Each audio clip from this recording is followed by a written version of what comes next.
Halo teman-teman semuanya, selamat datang di channel aku lagi. Dan di sini perkenalkan, nama aku Noval Agustian. Saya dari Teknologi Rekayasa Otomasi Universitas Diponegoro, Fakultas Sekolah Vokasi. Jadi pada video sebelumnya kita sudah berhasil membuat sebuah proyek menggunakan Python dari seluruh materi yang sudah kita pelajari dengan membuat sebuah game yaitu batu gunting kertas. Nah, di sini saya akan memulai sebuah pelajaran mengenai perawalan kita belajar mengenai bahasa C++. Oke, jadi bahasa C++ ini sangat penting untuk kita sebagai seorang engineer dan seorang programmer juga untuk kedepannya bisa selalu berkembang ya teman-teman. Nah, bahasa C++ ini juga serbaguna dan juga ini levelnya lebih sulit juga daripada bahasa Python. Jadi tidak perlu berlama-lama, kita langsung saja ke videonya ya guys. Oke, di sini saya memiliki sebuah uh, ini ya teman-teman, sebuah pasangan dari Arduino teman-teman. Nah, di sini saya menggunakan web yang namanya Tinkercad. Oke, di sini bisa dilihat kalau teman-teman mau ke websitenya bisa tulis yang namanya Tinkercad seperti itu teman-teman. Nah, nanti tampilannya bakal seperti ini. Teman-teman bisa sigin dulu baru masuk ke dalam Tinkercad-nya. Nah, seperti ini teman-teman.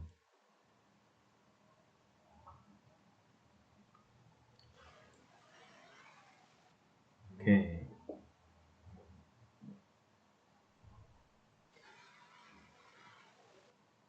Nah, di sini ada tampilannya. Setelah teman-teman masuk ke dalam filenya seperti ini atau webnya seperti ini, nanti teman-teman bisa login dulu, bikin account. Setelah membuat account, teman-teman bisa langsung membuat sebuah desain di bagian menu sebelah sini. Nah, di sini teman-teman bisa menggunakan yang namanya circuits, karena kita akan membuat sebuah di sini seperti sebuah rangkaian yang dimana kita hanya berupa dua dimensi saja, tidak sampai tiga dimensi teman-teman seperti ini. Kita hanya menggunakan sirkuit yang berupa tiga dimensi. Nah, di sini saya sudah punya sebuah rangkaian sirkuit berupa Arduino, LED, dan juga resistor. Nah, di sini bisa langsung kita play saja. Nah, di sini bisa dilihat bahwa lampunya itu menyala kedip-kedip sebanyak kedip-kedip. Nah, di sini saya menggunakan sebuah bahasa C++ yang akan saya jelaskan, yaitu yang pertama ada namanya void setup. Nah, ini berfungsi untuk memulai sebuah sirkuit ini agar bisa menyala teman-teman. Nah, di sini selanjutnya ada yang namanya void loop atau sebuah perulangan. Jadi di sini yang membuat dari lampunya ini bisa menyala berulang kali dan berkedip berulang kali. Ini diawali dengan digital write 9 height. Ini artinya dia mengirimkan sinyal kepada LED-nya itu sebanyak 5 volt. Jadi dia akan menyalakan dari si lampu LED-nya itu. Lalu di sini ada yang namanya delay. Lalu slash wait for 1000 milisecond. Nah, di sini dia akan menyala sebanyak 1 detik. Nah, setelah itu bawahnya itu ada digital 9 low. Nah, di sini yaitu akan mulai menurun, listriknya itu akan mulai menurun, energinya mulai menurun, sehingga dia selama 1 detik itu dia juga akan mati teman-teman. Oke, jadi di sini menggunakan angka 9 karena di sini dia terhubung dengan sirkuit yang bagian angka 9 ini teman-teman, dan yang satunya itu menggunakan ground ya teman-teman. Oke, jadi begitu untuk penjelasan dari kita menggunakan bahasa C++ di bagian Arduino teman-teman. Oke, mungkin cukup itu saja penjelasan kita mengenai bahasa pemrograman di bagian Arduino menggunakan Tinkercad teman-teman. Nah, di sini teman-teman kalau misal ingin membuat sebuah simulasi menggunakan Arduino ataupun yang lain-lainnya, bisa menggunakan website yang namanya Tinkercad teman-teman, karena di sini cukup membantu. Oke, selanjutnya saya akan membuat sebuah penjelasan mengenai bagaimana itu C++ dan apa itu C++ ya teman-teman. Nah, di sini saya sudah membuat sebuah rangkuman dari bahasa C++. Di sini saya akan menjelaskan ya teman-teman. Yang pertama, C++. C++ adalah program bahasa pemrograman tingkat tinggi yang dikembangkan dari bahasa C, Jar, Strauss-Strap.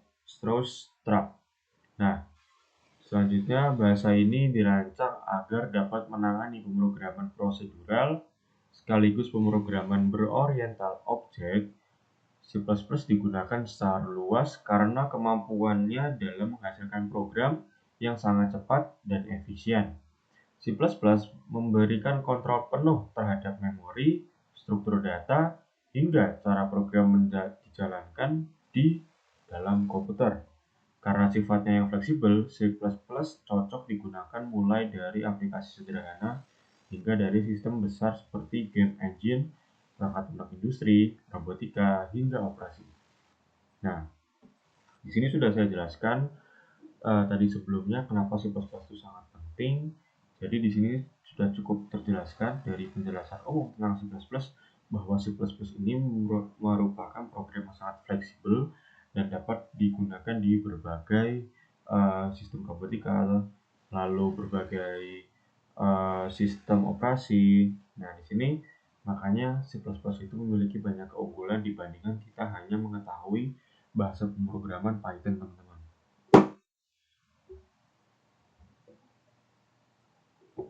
Oke. Nah, selanjutnya kita akan mengetahui apa aja manfaat belajar dan menggunakan C++. Mempelajari C++ memberikan banyak manfaat dari seorang programmer. Bahasa ini membantu memahami bagaimana proyek bekerja pada tingkat yang lebih rendah, termasuk bagaimana memori disimpan, bagaimana data terpindah, serta bagaimana terjun ke bidang teknologi tinggi seperti pembuatan game, kecerdasan buatan, perangkat keras, dan pengembangan perangkat lunak profesional. Banyak perusahaan besar, terutama yang fokus pada performa kecepatan, masih mengandalkan C++ untuk aplikasi mereka. Dengan mempelajari C++, seorang akan memiliki dasar yang kuat untuk mempelajari bahasa lain dari Java, C, atau Python, teman-teman. Nah, jadi di sini kita itu ketika kita mempelajari C++, otomatis kita juga bisa mempelajari yang namanya Java, bahasa C, bahasa Python, dan juga di sini bahasa C++ sangat bermanfaat karena di pekerjaan kita nanti itu sangat membantu kita karena beberapa eh, lowongan pekerjaan atau bagian pekerjaan ketika kita dapat menguasai bahasa C++, otomatis kita akan lebih unggul, teman-teman. Oke. Selanjutnya, bagaimana keunggulan C++ dibandingkan bahasa pemrograman lain? Oke, keunggulan utama C++ terletak pada performanya. Program yang dibuat dengan C++ cenderung berjalan sangat cepat karena kode yang ditulis akan dikomplikasi langsung menjadi bahasa mesin. Selain cepat, C++ juga unggul dalam pengelolaan memori. Programmer dapat menentukan sendiri bagaimana memori dialokasikan dan dilepaskan, sehingga program menjadi lebih efisien dan bebas dari pemborosan sumber daya. C++ juga mendukung OOP atau Object Oriented Programming yang membuat program menjadi terstruktur, rapi, mudah dikelola, dan mudah dikembangkan. Tidak hanya itu, C++ bersifat portable, sehingga program dapat dijalankan di berbagai sistem operasi. Keunggulan inilah yang membuat C++ menjadi pilihan utama untuk aplikasi real-time seperti game 3 dimensi, di simulasi fisika, dan sistem robotika. Nah, jadi bisa terlihat di sini C++ sangat unggul, teman-teman, daripada bahasa pemrograman yang lain karena di sini tadi juga bisa dapat membuat AI ya teman-teman atau kecerdasan buatan. Nah, di sini juga mendukung yang namanya OOP atau Object Oriented Programming yang jarang-jarang di setiap bahasa pemrograman itu bisa. Oke, selanjutnya ada yang namanya jenis-jenis atau paradigma pemrograman yang didukung C++. Nah, C++ mendukung 3 paradigma program utama. Paradigma pertama adalah prosedural, yaitu gaya pemrograman yang menggunakan langkah-langkah turut. Ini merupakan cara paling besar dan mirip dengan bahasa C. Paradigma kedua adalah modular, di mana program dipecah menjadi beberapa fungsi atau modul agar lebih teratur dan mudah dipahami. Paradigma ketiga adalah Object Oriented atau OOP, yaitu pemrograman berbasis objek yang memiliki atribut dan fungsi. OOP sangat membantu dalam membuat program besar karena strukturnya lebih terorganisir dan mudah dikembangkan. Kemampuan C++ dalam mendukung lebih dari satu paradigma membuat sangat fleksibel dan cocok digunakan untuk berbagai kebutuhan pengembangan. Nah, jadi di sini C++ memulai 3 paradigma atau tiga jenis.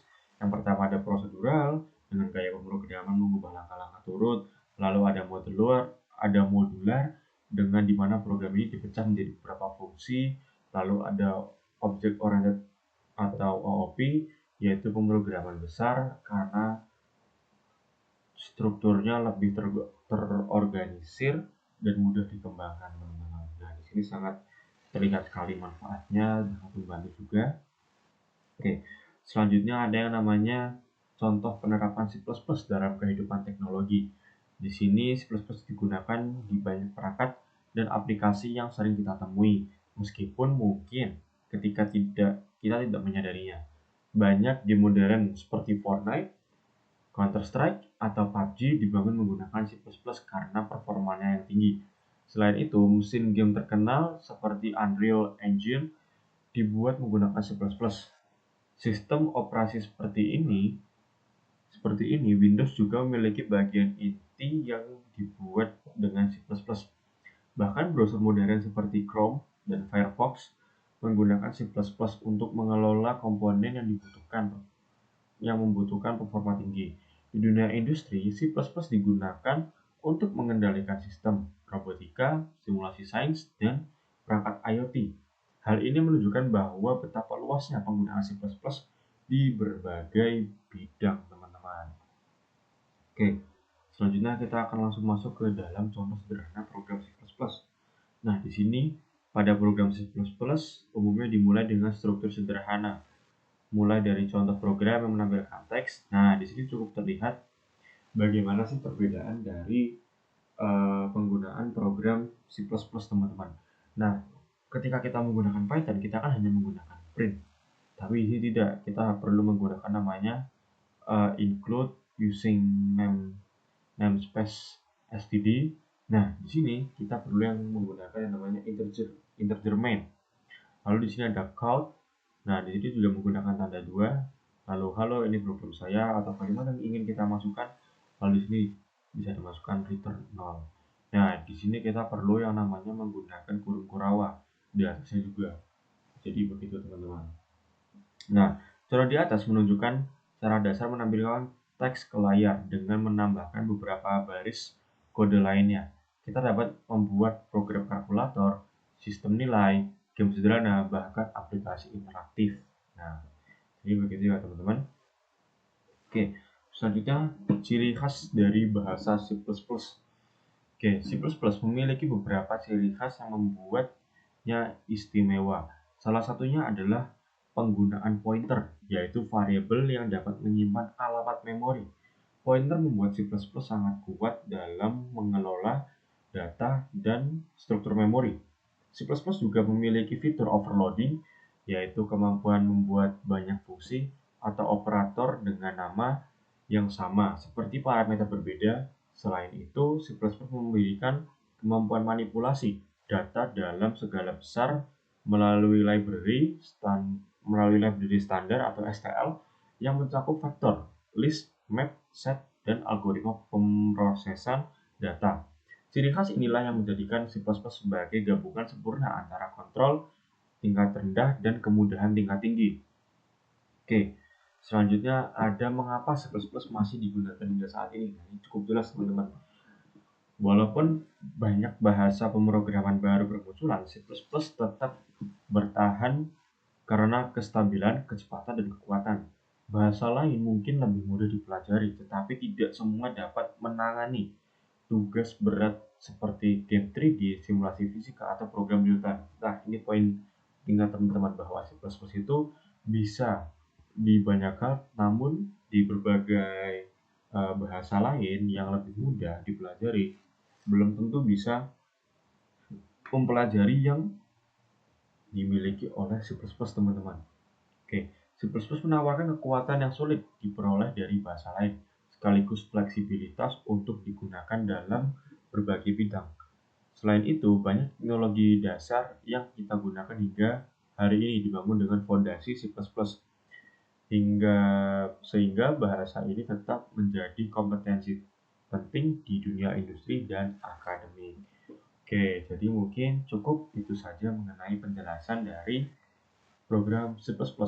Selanjutnya kita akan membuat sebuah instalasi program C++ di Visual Code. Oke teman-teman, kita akan langsung menginstal dari bahasa pemrograman C++. Nah, di sini kita tidak hanya perlu menginstal bahasanya saja, tapi kita juga harus memiliki compilernya juga yang mendukung supaya bahasa C++-nya ini bisa terbaca dan terpasang di komputer kita, teman-teman. Nah, di sini teman-teman bisa masuk ke dalam yang namanya Visual Studio Code.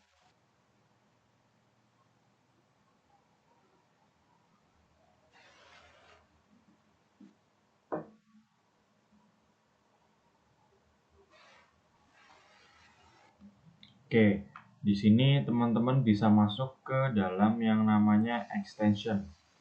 Nah, di sini teman-teman bisa langsung search yang namanya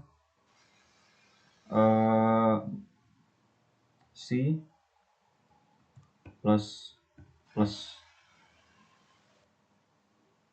Oke, kita tunggu dulu ya teman-teman loadingnya.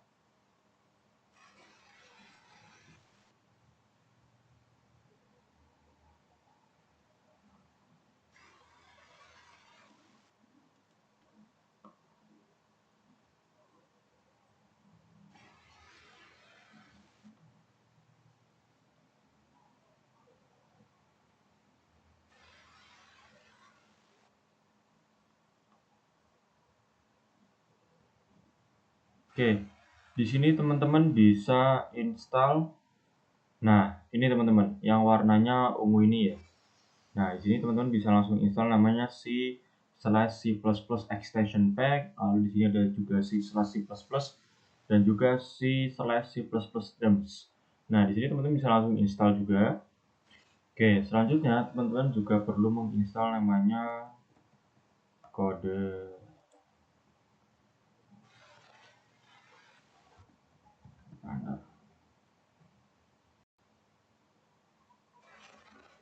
Nah, di sini teman-teman perlu menginstal namanya kode runner juga teman-teman. Untuk nih ada run C, run C++, JavaScript, JS, PHP, dan Python teman-teman. Di sini cukup mendukung ya.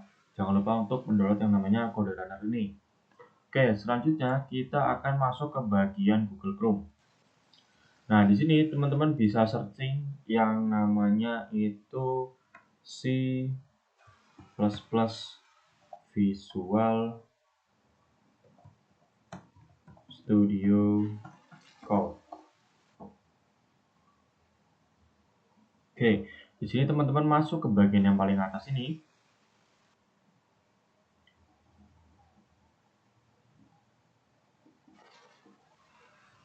Oke, di sini sudah masuk ke dalam webnya. Nah, di sini teman-teman bisa install extensionnya dulu, seperti tadi yang sudah saya arahkan. Ini seperti ini. Lalu teman-teman bisa masuk ke dalam ini. Check if you have a compiler. Jadi cek jika kamu memiliki compiler yang tersedia. Nah, di sini teman-teman bisa masuk langsung aja karena teman-teman mungkin belum pernah install, jadi saya anggap teman-teman belum punya compilernya. Di sini teman-teman bisa pilih salah satu antara MSVC atau MinGW. Nah, di sini Saya memilih MinGW aja ya teman-teman. Nah di sini untuk mengerti proses, mari kita install MinGW via MSY2. Nah di sini langsung aja download using this direct link to the MinGW installer. Jadi kita masuk ke dalam linknya ini dulu.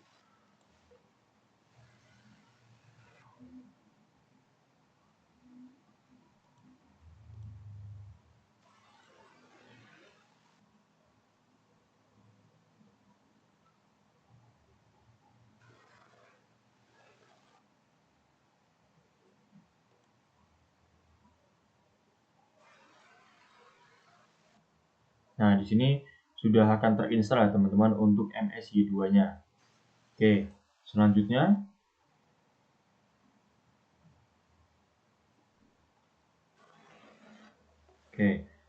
kita bisa masuk ke dalam sini ya teman-teman, linknya ini MSY2-nya. Tadi kan kita kan sudah download. Oke, ini downloadnya malah 2 kali nih. Oke, ini kita hentikan aja. Oke, di MSY2 ini teman-teman silakan bisa install yang ini ya teman-teman. Yang ini, tapi sepertinya ini sudah otomatis terinstall. Oke, jadi tidak perlu teman-teman mengetik yang ini karena kita sudah menggunakan link yang tadi. Oke, di sini teman-teman bisa langsung running aja sesuai yang sudah kita lakukan kepada aplikasi-aplikasi sebelumnya. Di sini bisa di running. Nah, setelah sampai sini, teman-teman bisa mengcopy kode ini, teman-teman. Nah, jadi di sini saya akan tunjukkan. Saya sudah menginstal untuk aplikasinya, jadi saya akan mendemokan bagaimana untuk compilernya nanti. Oke, kita coba di MSY2 MinG juga. MinGW. Nah, kita coba pakai yang ini.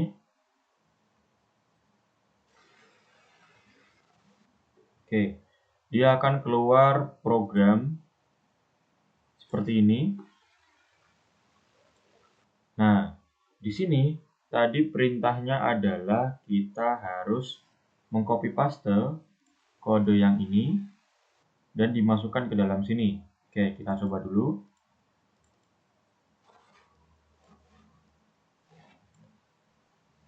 Kita copy paste, kita masukkan ke dalam sini. Oke, itu ada. Nah, di sini teman-teman jangan sampai tulisan dolarnya ini ada 2 kali ya, teman-teman. Nah, oke. Setelah itu kita akan enter ya, teman-teman. Kita enter.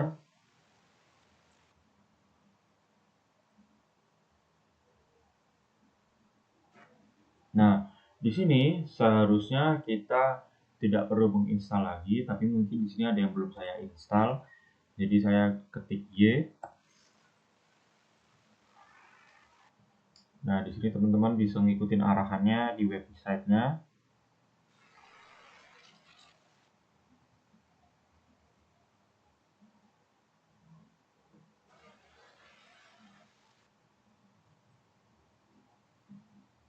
Oke, sebelum menunggu kita akan lanjut saja dulu. Nah, di sini nanti tampilannya akan seperti ini, teman-teman. Oke. Jadi nanti teman-teman bisa langsung mengecek versinya tuh seperti ini.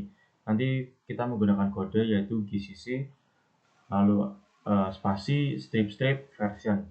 Oke, kita coba nanti ya di sini.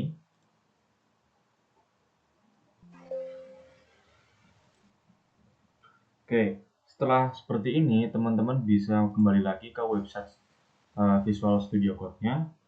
Nah, di sini teman-teman bisa menggunakan ini juga untuk menginstal dari compilernya juga. Jadi urutannya teman-teman menggunakan kode dari MSYS2 dulu, baru nanti di bawahnya teman-teman bisa langsung ketika selesai instalasi dari webnya ini bisa langsung menggunakan kode yang ini. Nah, nanti begitu selesai itu semua akan selesai, teman-teman. Oke, kita lihat. Nah, sini sudah selesai. Nah, teman-teman setelah selesai seperti ini, teman-teman silakan bisa copy paste kode yang ini. Oke, setelah itu bisa dipastekan ke sini. Oke, lalu kita enter. Nah, oke, di sini punya saya sudah terinstall semua, otomatis di sini tidak perlu kita apa-apakan karena di sini there is nothing to do karena tidak perlu apa-apa lagi karena sudah terupdate semua. Oke, selanjutnya kita masuk lagi ke dalam websitenya. Oke, arahan selanjutnya adalah accept the default number of packets in the toolchain group by pressing enter. Oke, ya udah ada. Oke, add the path your min gateway with 416 bin folder the window path environment variable by using the following step. Oke, sebelumnya kita perlu memastikan yang namanya binnya dulu di dalam min gateway-nya. Oke, kita sekarang masuk ke disk PC. Kita masuk ke sini.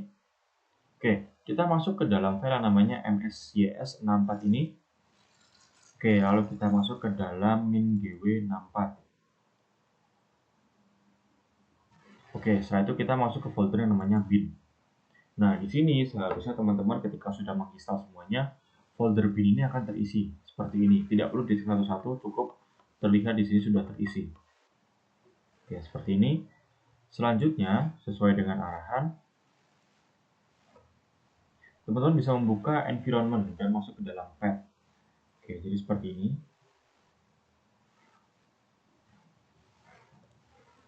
Kita searching environment. Nah, di sini seperti ini teman-teman.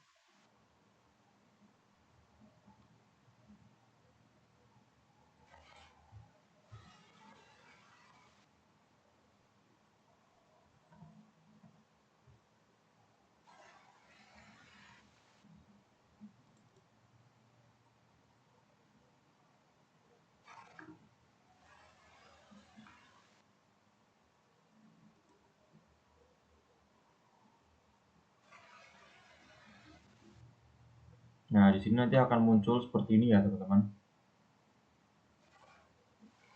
Nah, di sini teman-teman bisa langsung masuk ke dalam yang namanya environment variable. Oke, setelah itu kita masuk ke dalam path. Nah, di sini saya sudah mengcopy paste bagian ini, teman-teman. Nah, caranya gimana copy pastenya? Teman-teman bisa masuk ke dalam folder. Oke, teman-teman sudah masuk ke dalam bin-nya. Nah, di sini teman-teman bisa masuk ke dalam tadi apa aja ya? Terakhir di environment variable, masuk ke path min-gw bin. Oke. Jadi, teman-teman nanti bisa masuk ke dalam bin-nya dulu. Jadi seperti ini, masuk ke bin. Oke, ini teman-teman bisa copy paste. Nah, ini copy paste dulu. Nanti bisa dimasukkan ke dalam environment-nya seperti ini. Masuk ke path. Nah, di sini bikin new, terus di paste. Karena di sini saya sudah, jadi tidak perlu. Nah, setelah kalian teman-teman masukkan, bisa oke. Nah, di sini teman-teman bisa mengecek untuk versi dari GCC-nya apakah sudah terdaftar atau compiler sudah terdaftar. Masuk ke dalam yang namanya cmd. Oke. Di sini teman-teman bisa masuk, lalu tulis g++ spasi strip version. Oke, jadi di sini untuk compiler yang saya pasang itu memiliki nomor 15.20. Oke, jadi seperti itu teman-teman mengenai cara kita menginstal dari compiler C++ di dalam Visual Code dan juga di komputer kita. Oke, mungkin itu saja mengenai instalasi. Selanjutnya kita akan masuk ke dalam perawalan pemrograman dari bahasa C++ teman-teman.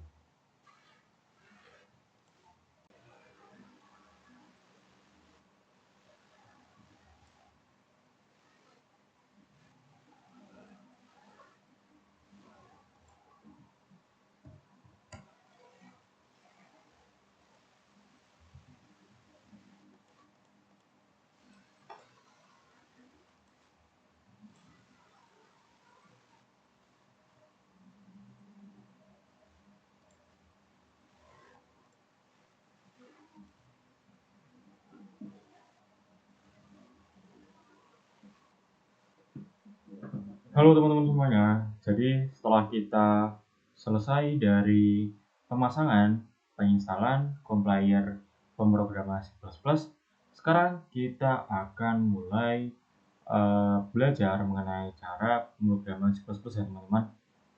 Oke, sebelumnya sudah saya jelaskan mengenai apa itu C++, bagaimana keunggulannya, manfaatnya, lalu instalisasi, lalu penggunaan di Visual Code Studio. Nah, sekarang kita akan belajar bagaimana cara kita mengimplementasikannya ke dalam Visual Code Studio. Oke, jadi setelah saya pelajari lebih lanjut, ternyata program Python itu memang lebih sederhana daripada program C++. Dimana ketika kita hanya menggunakan yang namanya print di bagian Python, kita perlu menggunakan include, integer, integer main, std count itu di bahasa C++. Jadi C++ itu memang lebih kompleks dan lebih banyak kodenya daripada program Python.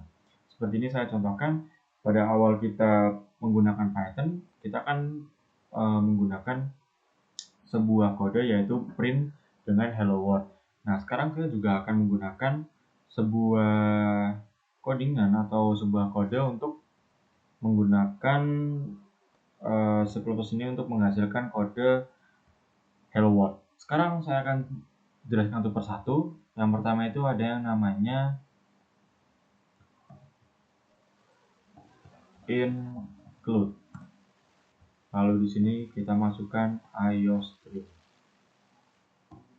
Nah, include IOStream itu buat apa? Include IOStream itu merupakan untuk membuat sebuah library ya teman-teman. Oke, jadi untuk IOStream ini merupakan library yang akan digunakan dari pemrograman kali ini. Nah, selain itu kita memerlukan yang namanya integer main. Nah, integer main ini berfungsi untuk memulai sebuah program di bahasa C++ sendiri. Nah, lalu kita ada yang namanya kurung kurawa. Kurung kurawa ini nanti kita akan tempatkan di akhir dan juga di awal, teman-teman. Nah, untuk kurung kurawa sendiri itu berfungsi sebagai awalan dan juga akhiran dari program C++. Oke, selanjutnya kita lanjut saja ke dalam yang namanya std_count. Nah, std_count ini berfungsi sebagai fungsi yang digunakan untuk menampilkan sebuah program ke dalam layar kita. Nah, jadi selanjutnya kita ada, kita tap aja, ada tanda panah seperti ini. Nah, tanda panah ini berfungsi untuk sebagai jembatan atau jalan kita menuju ke program std_count ini. Jadi di program Hello Naval ini akan masuk ke dalam sebuah program std_count untuk nanti ditampilkan di dalam layar seperti ini. Nah, selanjutnya itu ada stdn. stdn berfungsi sebagai pembuat baris baru atau line baru. Nah, di sini kita memerlukan stdn di setiap akhir dari program kita yang akan kita program. Lalu ada tanda titik koma, ini berfungsi untuk akhiran dari kode. Nah, lalu di sini ada return 0, ini berfungsi untuk akhiran juga dan juga sebagai pertanda bahwa kita tidak memiliki error. Oke, selanjutnya di sini ada kurung kurawa lagi. Nah, ini berfungsi sebagai akhiran ya teman-teman. Tadi sudah saya jelaskan. Oke, jadi sekarang kita coba running. Bagaimana hasilnya?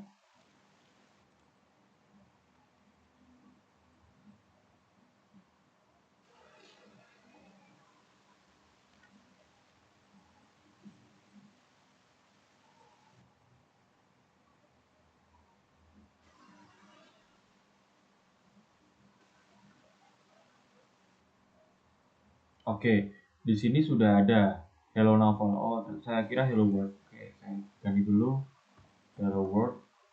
Oke, kita coba lagi.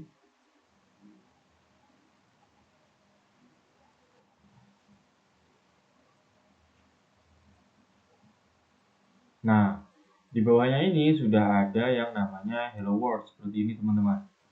Nah, di sini dia sudah berhasil mengoutputkan sebuah Hello World di sini teman-teman. Oke, jadi mungkin seperti itu mengenai bahasa pemrograman C++. Nah, sekarang saya coba, misal saya ingin tambahkan lagi std_count. Nah, seperti ini. This project use the C++ language standard version. Nah, di sini kan ada stdl. Apakah dia akan membuat sebuah line baru? Sekarang kita coba.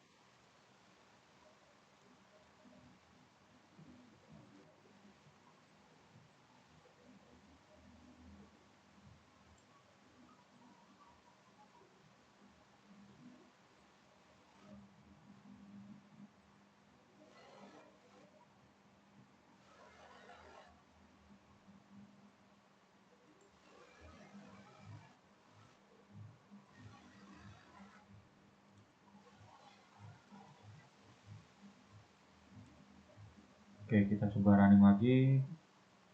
Mungkin tadi agak error ya, teman-teman.